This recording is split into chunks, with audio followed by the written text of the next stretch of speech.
even higher. There's not much space to go. But I think that working together, we can not only better the citizens of Israel and Germany, but I think we can better the world and our immediate neighborhood, the Middle East. So we discussed that, and we are ready to seize the future together. This will help peace. We are at the point where we believe that peace opportunities are at hand. The Iran axis has been battered. It was the major engine of disruption in the negative sense, of terrorism, of extremism and fanaticism, and it's definitely been relegated to a back seat. So now opportunities for peace are there. We tend to exploit them. I'm going to discuss them with President Trump when I meet him later on this month, but we discuss them as well. And we discuss, of course, how to bring an end to the Hamas rule in Gaza, because that's an essential part of ensuring a different future for Gaza and a different future for us facing Gaza. We finished the first part, as you know, phase one. We're almost there. We have one more hostage deceased, Hani Gvili, a hero of Israel, to return here. And then we, very shortly, expect to move into the second phase, which is more difficult, or equally difficult. I would say more difficult because nobody believed that with our combined action, Israel's military action in Gaza City and President Trump's effective diplomatic action in bringing the Arab and Muslim world to press Hamas to give up the hostages, nobody believed that we would achieve it, but we did. And now we have a second phase, no less daunting, and that is to achieve the disarmament of Hamas and the demilitarization of Gaza.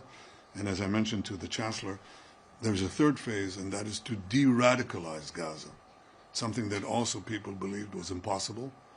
But it was done in Germany. It was done in Japan. It's done in the Gulf states. It can be done in Gaza too. But of course, Hamas has to be dismantled. These are challenges in front of us, but we do not shirk from them. We think we have great opportunities. I think Israel, the people of Israel, the soldiers of Israel, have demonstrated amazing resilience and amazing courage. We have fought a seven-front war against malign forces led by Iran that are openly committed to annihilate us. This, 8 decades after the Holocaust, an openly declared attempt to annihilate the Jewish state. Imagine that you had an openly declared attempt to annihilate Germany, or an openly declared attempt to annihilate France, or Austria, or any other country. Israel, faced with that, obviously mustered its resources and fought a just war with just means. We are undergoing vilification on a historic scale for the last 80 years, but not for the Jewish people. We've been maligned through centuries. In the Middle Ages, in Germany, and throughout medieval Europe, we were accused of poisoning the wells, of slaughtering Christian children to use their blood to bake Passover matzahs. We were carrying vermin. These were the accusations that were always preceded the actual annihilation that followed. And Jews were attacked. They suffered pogroms. They suffered expulsions, and they suffered wholesale massacres from a very large swath, from Spain to Ukraine. Enormous vilifications, enormous attacks, culminating in the greatest massacre of them all, the Holocaust. What has happened since? We thought, some thought, actually I didn't, but some thought, that anti-Semitism was gone. It's not gone. That cyclical phenomena of attacking the Jews in ways that prepare their destruction, delegitimize them, was transferred from the Jewish people to the Jewish state. It just took a respite, a few decades, where anti-Semitism was not done in polite company. Now it's done in every capital. And people carry the flags of Hamas. Flags of Hamas. These people who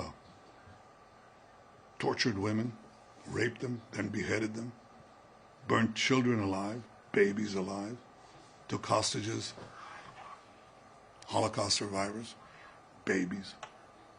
This is outrageous. People demonstrate for them and accuse Israel of bogus war crimes because Israel has gone to lengths that no army in history has done in the most difficult urban situation, urban warfare situation, asking the population to leave, and Hamas shooting them to keep them there so the casualties can appear on the various international networks.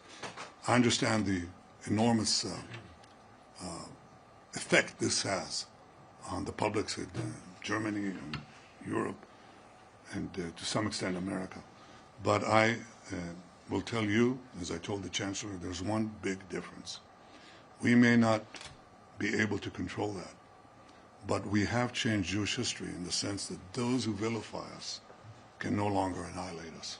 Because when they come to do that, as they did on October 7th, we roll them back. And as they try to put a noose of death around us, as Iran tried with its proxies, we roll them back. That's the big difference.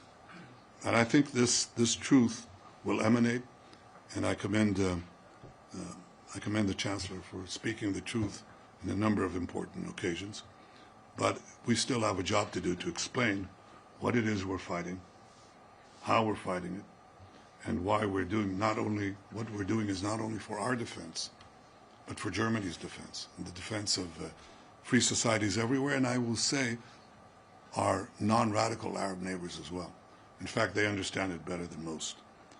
On the question of two states, no, we have a different point of view, obviously, because the purpose of a Palestinian state is to destroy the one and only Jewish state. They already had a state in Gaza, a de facto state, and it was used to try to destroy the one and only Jewish state. We believe there's a path to advance a broader peace with the Arab states and a path also to establish a workable peace with our Palestinian neighbors. But we're not going to create a state that will be committed to our destruction at our doorstep. And as you know, Israel is gigantic. It's 50 kilometers wide, 70 kilometers wide at its widest point.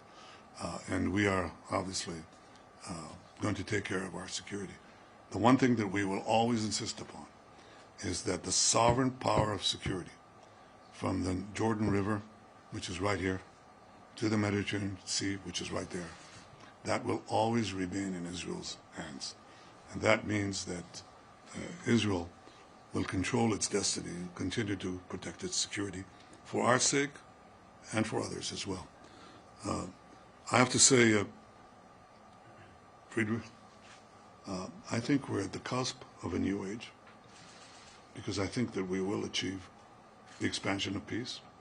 I think that we are in a new age because I think that the possibilities of technology, with their risks, especially in AI, but with their positive benefits, are enormous in every field. I mean, from agriculture to health to transportation to, and I think that we are together, we can lead this and become not a secondary power, but a primary power in the advance of humanity. I look forward to our discussions, and I have to say that your wife was supposed to come here. Bring her next time. It'll be an opportune moment to expand on these things. So welcome, Friedrich. Welcome, Friedrich. Thank you so much. Thank you. We'll start with the questions from the forum. Prime Minister, following up your words and what the Chancellor has just said, he asked you not to take any steps which could lead to annexation of parts of the West Bank. So my question for you would be, can you guarantee that you are not taking these steps? One can have some doubts after what you just said about security for Israel. Und Herr Bundeskanzler, können Sie bitte kommentieren, wenn Herr Netanyahu eine Zwei-Staaten-Lösung ablehnt? Wie ist dann aus Ihrer Sicht eine Friedenslösung hier in dieser Region überhaupt möglich? Danke. In fact, there is no change of the status quo. Israel today controls the security between the Jordan River and the sea. If you're not aware of it, you should be, because that is the situation. That's why you don't have terrorism exploding from Judea, Samaria, from the Palestinian areas. In fact, we brought it down considerably because we are the power that is ultimately charged with overall security. So that's what we're doing. And I said that principle in the foreseeable future will stay. It has nothing to do with the question of political annexation. That remains a subject of discussion, but as you know, we have been able to forge peace treaties with that issue that was always raised. You're never going to expand peace because you're not, because you're always going to have to go around or through the acceptance of the PA. If the PA doesn't agree, you're not going to have any Arab country come. That's what I was told before we signed the Abraham Accords with 4 Arab states. And in fact, the way we got it is we went around the PA, because the PA is not interested in peace with Israel. They're interested in a peace without Israel. They don't want a Palestinian state next to Israel. They want a Palestinian state instead of Israel. So I think that everybody says, well, they'll change. Well, we'll see. If they'll change, I doubt it. I mean, the Trump plan has many stages that they have to go through.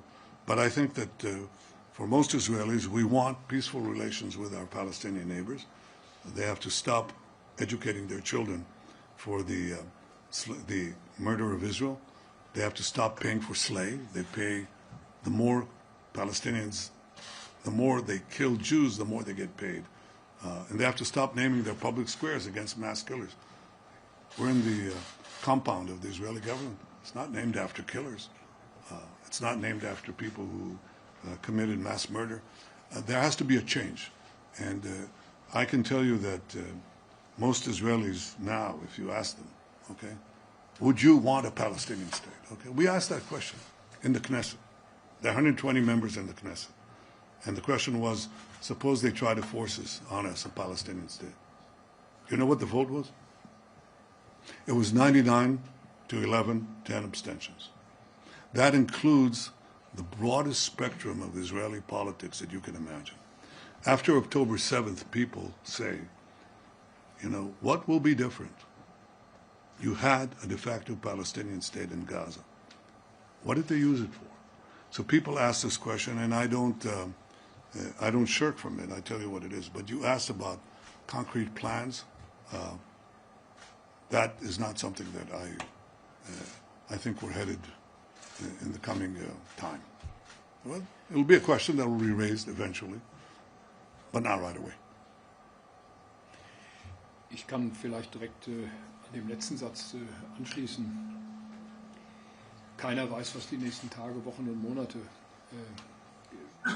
bringen und ergeben. Das Wichtigste ist jetzt, dass mit Gaza und dieser Region in die zweite Phase eingetreten werden kann, und das Wichtigste ist die vollständige Entwaffnung der Hamas. Mein Eindruck ist, dass die palästinensische Autonomiebehörde heute bereit ist, Reformen zu ermöglichen. Das sind aber bis jetzt nur Erklärungen. Das sind keine Taten. Deswegen habe ich auch mit Präsident Abbas gestern Morgen noch telefoniert und ihm auch gesagt, dass ich nach Israel reise, ihm auch meine Position zu Israel deutlich gemacht. Und jetzt geht es darum, Schritt für Schritt diesen Friedensplan zu implementieren. Und was an dessen Ende steht, weiß heute von uns niemand. Und weil das so ist, hat auch die Bundesregierung, anders als andere europäische Staaten, von einer frühzeitigen Anerkennung eines palästinensischen Staates Abstand genommen.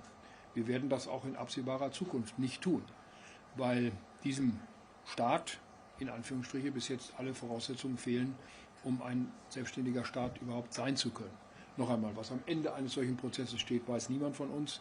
Wichtig ist, dass es einen Weg gibt, der den Staat Israel in Sicherheit, in Frieden leben lässt, und dass es Nachbarn gibt, die das anerkennen. Einige haben das bereits getan, andere tun es bis heute nicht. Und dann müssen sich die Palästinenser selbst eines Tages entscheiden, welchen Weg sie gehen wollen. Deswegen aus heutiger Sicht, es ist zu früh, darüber eine endgültige Entscheidung zu treffen. Es ist eine Hoffnung, die sich vielleicht erfüllt, vielleicht aber auch nicht.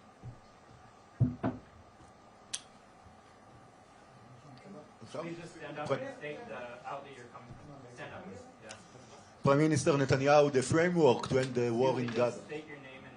Tamir Morag, Channel 14. The framework to end the war in Gaza allowed Hamas 72 hours to release all the hostages, alive and dead. We are now almost 72 days past this deadline. How much longer are you going to allow Hamas? Is there a deadline to move forward to the second phase that includes disarming Hamas?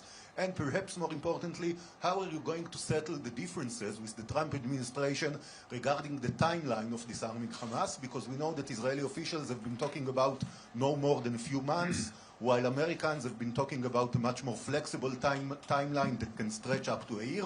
And the question to the Chancellor, please. Given the terrible history of Germany and the Jewish people, can you make a commitment that at least during your tenure we will not see any more arms embargo by Germany against the Jewish state? There is one more hostage left. We had 255 hostages, most of them alive, by the way. We got them out, and the deceased hostages. One left, Rani Gvili, just a hero. I mean, he fought against these murderers, killed 12 of them, and was down to the last bullet, and he died. And he was killed, and his body was taken to Gaza, and we're committed to getting him back. I'm talking to his family all the time. They're amazing people. We'll get him out. We're close to the second phase. And I think that you asked pertinent questions about what will be the timeline, what are the forces that are coming in, will we have the international forces? If not, what are the alternatives? These are all topics that are being discussed, but I haven't seen yet a clear delineation of what you say is the American position, which is contrary to our position. In fact, that's exactly what I'm going to talk to President Trump about. In the meantime, as I said, while humanitarian aid is there, it's flowing, it's not a problem, there is a problem that is there, and that is Hamas violations, including yesterday. They try to cross into our lines. They try to attack our soldiers. Obviously, we respond, and respond forcefully. So I think simultaneous with the advance to the second stage, I think it's important to make sure that Hamas complies, not only with the ceasefire, but also with their commitment, which they undertook, to disarm and have Gaza demilitarized. That's not something that is not part of something that they committed to. They committed to it. And so I think we'll be having very important conversations at the end of the month on how to ensure that this second stage is achieved. We're about to finish the first stage. We're there, almost.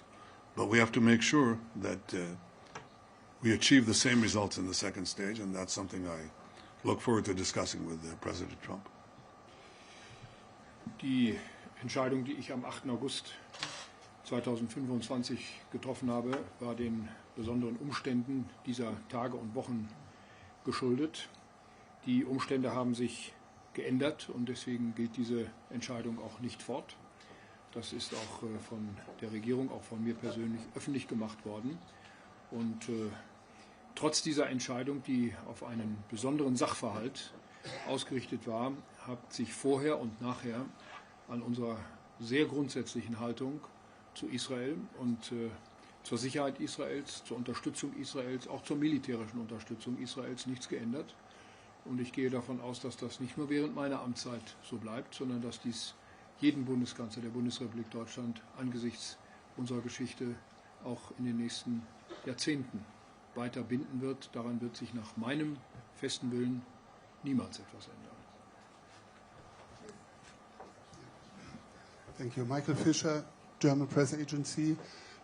Herr Bundeskanzler, das ist ja Ihr Antrittsbesuch in Israel als Regierungschef. Bei solchen Antrittsbesuchen ist es ja eigentlich üblich, den Gastgeber zu einem Gegenbesuch einzuladen. Haben Sie Ministerpräsident Netanyahu nach Deutschland eingeladen, obwohl es einen internationalen Haftbefehl gegen ihn gibt? Sie haben ja mehrfach gesagt, dass ein israelischer Ministerpräsident immer die Möglichkeit haben muss, Deutschland zu besuchen. And Prime Minister, how important is it for you to get an invitation to Germany as your most important European ally? And a quick question to both of you. If a peacekeeping troop would be deployed to Gaza, should Germany be ready to take part? Fischer, wir haben über die Frage einer möglichen Reise von Premierminister Netanyahu nach Deutschland nicht gesprochen. Dafür gibt es im Augenblick auch keine Veranlassung, darüber zu sprechen. Wenn es die Zeit erlaubt, dann würde ich gegebenenfalls eine solche Einladung aussprechen. Aber das ist zum jetzigen Zeitpunkt für uns beide kein Thema. Well, of course, I'd be delighted to visit Germany again and speak there with the Chancellor, bring our government together, G2G. I think that's important. The reason we're not going there is because there's an ICC prosecutor. Prosecutor issued arrest warrants for me and for our former defense minister. He was supposed to come here, and he was saying how important that visit would be because Israel has an open system, one that can be, works according to the rule of law. He was saying very positive things. And on the day that he was supposed to come here, he canceled abruptly. And we didn't know. Why did he do it? Well, it turned out, when we discovered this a few months later, that a few days before, one of his staff members came in and said, there's another staff member, a woman, and you sexually harassed her for a long time, and she's complaining. By the way, she's very hostile to Israel, very hostile, okay? But he ruined her life. And apparently, Karim Khan sat and said, I'm ruined. His brother, who was a conservative member of parliament in Britain, was jailed for pedophilia, okay? So, and he saw what happened to a rising career of his brother and was sentenced to jail. So he said, I'm ruined. Well, he thought very quickly, and he came to the solution that relates to what I discussed before. All you have to do is bash Israel. And if you can bash Bibi, that helps too. So that's exactly what he did. He canceled his trip and came up with these trumped-up charges of starvation and genocide and so on, all these things that can be literally disproven. But he was going to investigate them, and he didn't. He came out and immediately went in on the tube because he wanted to deflect these charges from him, and which he did because they eventually came out, by the way, from other women too. So this is a corrupt prosecutor that is destroying the reputation of the ICC and causing many people to say, is this the organization that was supposed to follow the Holocaust? This was the organization that was so to set up to make sure that nothing like this ever happened. What happened to the Jews never happens again. And then when Israel is fighting for its life against people who are cutting off our heads literally, it accuses Israel. And basically that's what it does. It accuses Israel. Our soldiers, our brave soldiers who are fighting, many of them losing their lives going into booby-trapped buildings in order to save lives. So I think that this is outrageous. The ICC has a lot of corrections to do about itself. And one of them is obviously to get rid of these ridiculous charges. But until it does, there is a question that arises in well-meaning countries and well-meaning governments of how subordinate they are, their judiciaries are to these absurd charges, and I recognize that. But I guess that since we're overcoming so many things and doing the impossible, this is in the realm of the possible, and probably sooner than you think. Sorry, one last question. Anna Balsky, newspaper. Mr. Chancellor, does Germany oppose the European Commission's proposal to suspend parts of the trade and cooperation agreement with Israel? Thank you very much, sir. Ja. Vielleicht kann ich in dem Zusammenhang gleich die zweite Frage von Herrn Fischer noch mitbeantworten. Wir sind bereits engagiert in der zivil-militärischen Zusammenarbeit. Wir wollen jetzt, so haben wir es verabredet, abwarten das Ergebnis der Gespräche, das Ministerpräsident Netanyahu mit dem amerikanischen Präsidenten noch in diesem Jahr führen wird. Und ich habe unsere grundsätzliche Bereitschaft natürlich erklärt, an vielen Dingen teilzunehmen, die auch einen Wiederaufbau von Gaza ermöglichen. Wir wollen das Gespräch darüber fortsetzen, sobald klar ist, zu welchem Einsatz auch die amerikanische Regierung bereit ist, denn Phase 2 muss jetzt kommen und dann muss Phase 3 ebenfalls in den Blick genommen werden. Welchen Beitrag wir dazu leisten können, würden wir auch danach entscheiden. Wir haben nach meinem gegenwärtigen Kenntnisstand eine Entscheidung über Sanktionen gegen Israel oder andere nicht auf der Tagesordnung des Europäischen Rates.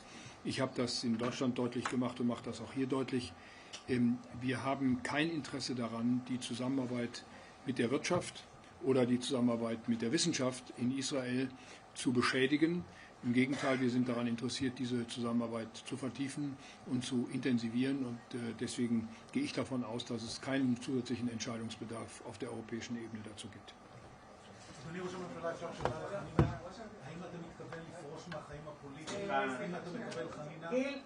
No. And the last thing that I would say, they're very eager. They're very concerned with my future. They want to make sure that how shall I say this? They're concerned with my future. Well, so are the voters, and they'll decide, obviously. But we have big tasks to do, including with Germany, in historic cooperation that will actually will, in many ways, tower over our previous cooperation, which was quite amazing. But that's not surprising because, as you can see, Chancellor Merz is a towering figure. Thank you. Thank you very much. Thank you. Saudi Arabia before the election.